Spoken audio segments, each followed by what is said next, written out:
Panchayat road ഒരു വശത്ത് തകർന്നു കിടക്കുകയാണ്. അതൊരു വലിയ ഫാക്ടറാണ്. ഇപ്പം ഞങ്ങൾ ശബരിമലയ്ക്ക് വേണ്ടി 6 റോഡ് ചോദിച്ചു. മനസ്സിലായി ചാണ്ടിച്ച, 6 റോഡ് ശബരിമലയ്ക്ക് വേണ്ടി ചോദിച്ചു.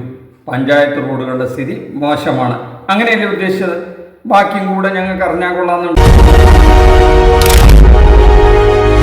Welcome to debate space Malayalam. Let's begin.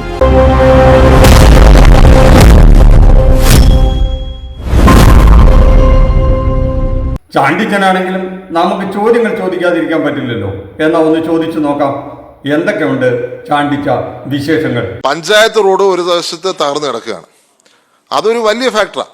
ഇപ്പം ഞങ്ങൾ ശബരിമലയ്ക്ക് വേണ്ടി 6 റോഡ് ചോദിച്ചു. പക്ഷെ 1 റോഡാണ് തന്നിരിക്കുന്നത്. ഞാൻ വീണ്ടും മിനിസ്റ്റർ വിളിച്ചിരിക്കുക, മിനിമം 3 റോഡൊക്കെ ഞങ്ങൾക്ക് തരണം. അത് ന്യായം ചാണ്ടിച്ച. 6 റോഡ് ചോദിച്ചതല്ലേ, ഒരു 50% 3 റോഡുകളെങ്കിലും മന്ത്രി സാങ്ഷൻ ചെയ്യണ്ടേ? അപ്പൊ മന്ത്രി നമ്മൾ വിളിച്ചിട്ടുണ്ട്. അപ്പൊ എന്താ മന്ത്രി പറഞ്ഞത്? കാരണം കഴിഞ്ഞ ദിവസം കേരളത്തിന് മുഖ്യമന്ത്രി വന്നു. കേരളത്തിന് മുഖ്യമന്ത്രി വന്ന റോഡൊന്ന് കാണണം നിങ്ങൾ. എൻ്റെ പിതാവിൻ്റെ കളറെ വന്നപ്പോൾ ആ റോഡ് തകർത്ത് കിടക്കുക. ഞാൻ ഇന്നലെ എണ്ണി, ആ ഒരു 200 മീറ്റർ സ്ട്രെച്ചിൽ 13 കുഴിയുണ്ട്. ആ കുഴി എങ്ങനെയാണ് നിങ്ങൾക്കത് എനിക്കറിയത്തില്ല. ഇവര് എന്തെങ്കിലും എക്സ്ക്യൂസ് പറഞ്ഞ് മാറുകയാണ്. അത് വളരെ ഖേദകരമായ സിറ്റുവേഷനാണ്. ഉള്ളത് പറയണമല്ലോ ചാണ്ടിച്ച. ഇത് ചാണ്ടിച്ചൻ പറഞ്ഞു കേട്ടപ്പോൾ ശരിക്കും ഉള്ളൊന്ന് കലങ്ങി ചാണ്ടിച്ച. എന്ന് മാത്രമല്ല, സങ്കടം കൊണ്ട് കരയണോ ദേഷ്യം വന്ന് കലി തുള്ളണോ എന്നൊന്നും നമുക്ക് അറിയുന്നില്ല, ഒരു രൂപം കിട്ടുന്നില്ല. എന്തൊരു മഹാ കഷ്ടമാണ്. നമ്മുടെ ബഹുമാനപ്പെട്ട മുഖ്യമന്ത്രി നമ്മുടെ ഉമ്മൻചാണ്ടി സാറിൻ്റെ ആ കബറടത്തിലേക്ക് വന്നു കഴിഞ്ഞപ്പോൾ ആ വരണ വഴിയിലൊക്കെ റൂട്ടിൽ എത്ര കുഴി ഉണ്ടായിരുന്നു എന്ന് പറഞ്ഞാൽ 13 കുഴികളോ. എൻ്റെ അമ്മ ആലോചിക്കാനേ പറ്റുന്നില്ല. എന്നിട്ട് പോലും മന്ത്രി പറഞ്ഞത് കേട്ടില്ല എന്നല്ലേ പറയുന്നത്? അല്ല ചാണ്ടിച്ച, കുറച്ച് കാര്യങ്ങൾ ശരിക്കും അറിയണമെന്നുണ്ട്. ബാക്കി സങ്കടങ്ങളും കൂടെ കേട്ട് കഴിഞ്ഞാൽ അതും കൂടെ ചേർത്തിട്ട് നമുക്ക് ചാണ്ടിച്ചനോട് ആ വിശേഷങ്ങൾ പറയാലോ. ഒന്നും കേൾക്കട്ടെ. കാര്യം ചാരിയല്ല, കഴിഞ്ഞ ഗവൺമെന്റ് ചാരി തന്നെയാണ് ഞാൻ പറയാൻ പോകുന്നത്. അങ്ങനെ ചാരുവാണെങ്കിൽ ഞാൻ രാഷ്ട്രീയം പറയുവാണെങ്കിൽ കഴിഞ്ഞ ഇടതുപക്ഷ സർക്കാർ കാണിച്ച ഏറ്റവും അന്യായം ഞങ്ങളുടെ മണ്ഡലത്തിലൂടെ കാണിച്ചിരിക്കുന്നത്. അപ്പോൾ ചാണ്ടിച്ചൻ ഇതെല്ലാം പറഞ്ഞു കേൾക്കുമ്പോൾ എനിക്കൊരു സംശയം. അവിടെ CPM-ൻ്റെയോ CPI-യുടെയോ ഇടതുപക്ഷത്തെ ഒരു MLA ആയിരുന്നു ഇത്രയും കാലം ഈ പുതുപ്പള്ളി മണ്ഡലത്തെ പ്രതിനിധീകരിച്ചിരുന്നത്. ഇത്തവണ താൻ വന്നു കഴിഞ്ഞപ്പോൾ ഈ സങ്കടങ്ങൾക്കൊക്കെ പരിഹാരം കാണാനായിട്ട് തൻ്റെ മന്ത്രിയെ വിളിച്ചിട്ട് പോലും അവർ ഗവനിക്കുന്നില്ല എന്നും ഞാൻ വീണ്ടും മന്ത്രിയെ വിളിച്ചിരിക്കുകയെന്നും ഒരു 50% 3 റോഡുകളെങ്കിലും എനിക്കൊന്ന് ശരിയാക്കി തരണമെന്നും ഒക്കെ പറയുമ്പോൾ അതിൽ ഞങ്ങൾക്ക് മനസ്സിലാവുന്നുണ്ട് ചാണ്ടിച്ചിൻ്റെ ഒരു ആത്മാർത്ഥത. പക്ഷേ ഞാൻ അങ്ങനെ എടുത്തു നോക്കിയിട്ടു ഈ പുതുപ്പള്ളിയിൽ കഴിഞ്ഞ കുറച്ച് കാലമായിട്ട് ആരാണ് അവിടുത്തെ പ്രതിനിധാനം ചെയ്തിട്ടുള്ള ഒരു MLA? സാധാരണഗതിയിൽ അവിടുത്തെ MLA ആണല്ലോ ആ പ്രദേശത്തെ വികസനങ്ങളൊക്കെ നോക്കി നടത്തേണ്ടത്. റോഡുകളുടെ വികസനം, ആസ്പത്രി, പൊതുജനങ്ങൾക്ക് ഉപകാരപ്രദമായ വികസനങ്ങളൊക്കെ ശ്രദ്ധിക്കുകയും അതിനുവേണ്ടിയുള്ള ഫണ്ട് സർക്കാരിൽ നിന്നും വാങ്ങുകയും അതെല്ലാം നടത്തിയെടുക്കുകയും ചെയ്യുന്ന ആളെയാണല്ലോ വീണ്ടും വലിയ ഭൂരിപക്ഷത്തിൽ ജയിപ്പിക്കുക അവിടുത്തെ ജനം.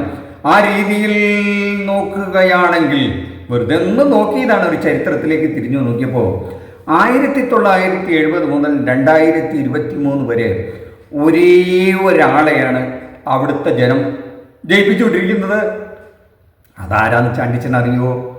ചാണ്ടിച്ചൻ ഓർമ്മയില്ലെങ്കിൽ ഈ ഗൂഗിൾ പ്രകാരം പറയുന്നത് ഉമ്മൻചാണ്ടി സാറാണ്.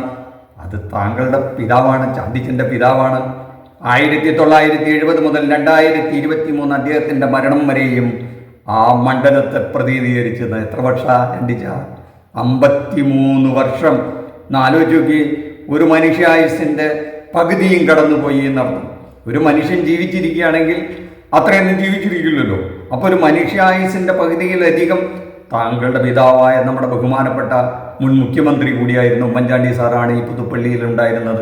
അതിൽ തന്നെ ഈ 53 വർഷത്തെ കാലയളവിനിടയിൽ ഏതാണ്ട് 13 വർഷം മന്ത്രിയും മുഖ്യമന്ത്രിയും ഒക്കെ ആയിരുന്നിട്ടുണ്ട്. 7 വർഷം മുഖ്യമന്ത്രിയായിരുന്നു, 6 വർഷത്തോളം വിവിധ മന്ത്രിസഭകളിലും മന്ത്രി കൂടിയായിരുന്നു. ഇനി അതിനുശേഷമോ CPM-ൻ്റെ MLA-യോ ഇടതുപക്ഷത്തിൻ്റെ MLA ആണോ എന്ന്? അല്ല, അത് താങ്കൾക്ക് തീരെഴുതി തന്നു.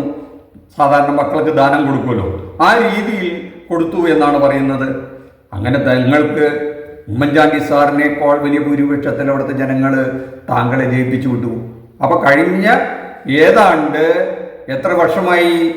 ഒരു 53, 2, 55, 56 വർഷമായി ഒരേ കുടുംബത്തിൽ നിന്നുള്ള 2 വ്യക്തികളാണ് ആ മണ്ഡലം പ്രതിനിധീകരിച്ചിരിക്കുന്നത്.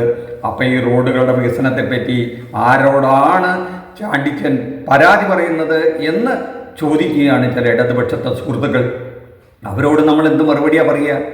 അവരോട് എന്തെങ്കിലും മറുപടി പറയണമല്ലോ. ഞങ്ങളാണോ ഭരിച്ചത്? ഞങ്ങളുടെ കാലഘട്ടത്തിലാണോ? ഞങ്ങൾ ജയിച്ചിട്ട് കാലം കുറേ ആയി, അരനൂറ്റാണ്ടിനപ്പുറം. ആർക്കും ഓർമ്മയുണ്ടാവില്ല. അങ്ങനെ ഒരു ഇടതുപക്ഷത്തെ MLA ഈ പുതുപ്പള്ളി മണ്ഡലത്തെ പ്രതിനിധീകരിച്ചിട്ടുള്ള ഓർമ്മ പലർക്കും ഉണ്ടാവില്ല. അത് വെറുതെ പറയുകയാണെന്ന് പറയും.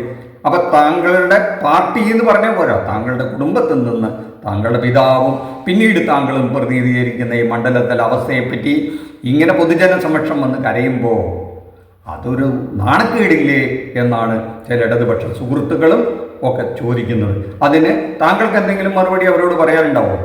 ചാണ്ടിച്ച, ഇനിയൊരു സ്വകാര്യം കൂടെ പറയാട്ടോ. താങ്കളുടെ എതിരാളികൾ താങ്കളെ പറ്റി പറയുന്ന ഒരു പരദൂഷണമുണ്ട്. താങ്കൾ ഈ റീലുകളുടെ ആളാണ്, അത് കാണിക്കാനായി ചില വിക്രികളൊക്കെ കാണിക്കുന്നൊക്കെ ഇവർ പരദൂഷണം പറയുന്നുണ്ട്. പ്രിയമുള്ളവരെ, ഇതാണ് പുതുപ്പള്ളിയുടെ ജനനായകൻ ശ്രീ ചാണ്ടി ഉമ്മൻ. കേരളത്തിന്റെ ജനനായകനായിരുന്ന ശ്രീ ഉമ്മൻ ചാണ്ടി സാറിന്റെ മകൻ. മഴ കനത്ത് വെള്ളം കയറിയ നാൾ മുതൽ പുതുപ്പള്ളിയുടെ ജനകീയ MLA ഓരോ ദിവസവും അതിരാവിലെ 6 മണിക്ക് ആരംഭിക്കുന്ന ജനകീയ പ്രവർത്തനം പാതിരാത്രി ഇരുളുന്നവരെ നീളുന്നു. മഴയും വെയിലും ആരോഗ്യവും ഒന്നും വകവയ്ക്കാതെ ഈ മനുഷ്യൻ എത്രയോ ദിവസങ്ങളായി പുതുപ്പള്ളിയിലെ ഓരോ മനുഷ്യരുടെയും അടുക്കലേക്ക് എത്തുന്നു. ഈ കാഴ്ചകളൊക്കെയാണ് താങ്കളുടെ എതിരാളികൾ ഈ പരദൂഷണത്തിനായി ഉപയോഗിക്കുന്നത്. അതിൽ വല്ല കാര്യവുമുണ്ടോ എൻ്റെ ചാണ്ടിച്ച? ഇപ്പൊ രക്ഷാപ്രവർത്തനം നടത്തുമ്പോൾ അവിടെ വന്നിട്ട് ഒരു കമന്റ് ഇടുന്നത് അവരോട് എനിക്ക് സിമ്പതി ഉള്ളൂ. കാരണം ഈ ഒരു തരത്തിൽ നമ്മൾ നാട് മൊത്തം ഒന്നിച്ചിരിക്കും. അതിനകത്ത് ഇടതുപക്ഷക്കാരുണ്ട്, BJP-കാരുണ്ട്, എല്ലാവരും ചേർന്ന് ഒരു പ്രവർത്തനം നടത്തുമ്പോൾ അതിനകത്തുനിന്ന് കളിയാക്കാൻ എന്താ ഉള്ളതെന്ന് എനിക്കറിയില്ല. കാരണം നമ്മൾ പൊക്കത്തിൽ നിന്ന് ആൾക്കാരെ രക്ഷിച്ചുകൊണ്ട് വരിക. ഞാൻ ഇതിനു മുമ്പും ചെയ്തിട്ടുണ്ട്. ഞാൻ പറഞ്ഞില്ലേ, ഇതിനു മുമ്പ് വെള്ളത്തിന് ഒരാളെ മരിച്ച ആളെ കാണാൻ വേണ്ടി തിരയാൻ വേണ്ടി ഞാൻ ഈ ടീം എമർജൻസിയോട് ഞാൻ വെള്ളത്തിൽ ഇറങ്ങിയിട്ടുണ്ട്. അതിന് കൂട്ടിക്കല് വൃത്തിയാക്കുന്ന അടക്കം ഞാൻ പങ്കാളിത്തുന്നുണ്ട്. അതിനകത്ത് പ്രത്യേകിച്ച് കളിയാക്കാനൊന്നുമില്ല. കാരണം നാടൊരു ആപത്ത് നേരിടുമ്പോൾ നമ്മൾ എന്റെ രീതി എന്ന് വെച്ചാൽ ഇറങ്ങുക എന്നുള്ളതാണ്. അപ്പൊ അവർക്കത് മനസ്സിലാവാത്തതിന് എനിക്ക് അവർ സിമ്പതി. ഓട്ടെ ചാണ്ടിച്ച, ഈ പുതുപ്പള്ളിയിലെ റോഡുകളുടെ ഈ ഗതികേടിന് മറ്റാരെങ്കിലും കുറ്റം പറഞ്ഞിരുന്നിട്ട് കാര്യമില്ല.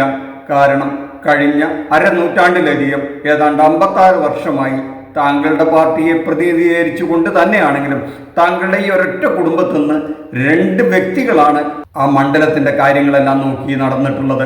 അതുകൊണ്ട് എന്തെങ്കിലും വീഴ്ചകളുണ്ടെങ്കിൽ അത് സ്വയം ഏറ്റെടുത്ത് ഇനി ഇവിടുന്ന് അങ്ങോട്ട് തിരുത്തി നമുക്കത് മാറ്റി പറയിപ്പിക്കണം. അവനവൻ തന്നെ അങ്ങ് മാറ്റി പറയിപ്പിക്കുക. അടുത്ത കൊല്ലാവുമ്പോഴേക്കും മിക്കവാറും എല്ലാ റോഡുകളും നല്ല സ്ഥിതിയിലായി നമുക്ക് നമ്മുടെ ജനങ്ങൾക്ക്, പുതുപ്പള്ളിക്കാർക്ക് കാണിച്ചു കൊടുക്കണം. എന്നിട്ട് നമുക്ക് ആ ഒരു റീലെടുത്ത് ജനങ്ങൾക്ക് കാണിച്ചു കൊടുക്കണം. ഇത് റീല് മാത്രമല്ല, റിയൽ ആണെന്നും കൂടെ ഒന്ന് കാണിച്ചു കൊടുത്ത് നമുക്ക് ഈ കേരള ജനതയെ ഒന്ന് ബോധ്യപ്പെടുത്തണം. എന്താ ചാണ്ടിച്ച, അങ്ങനെയല്ലേ? നന്ദി, നമസ്കാരം. മറ്റൊരു വിഷയമായി മറ്റൊരു എപ്പിസോഡ് കാണുന്നവരെ താങ്ക് യു.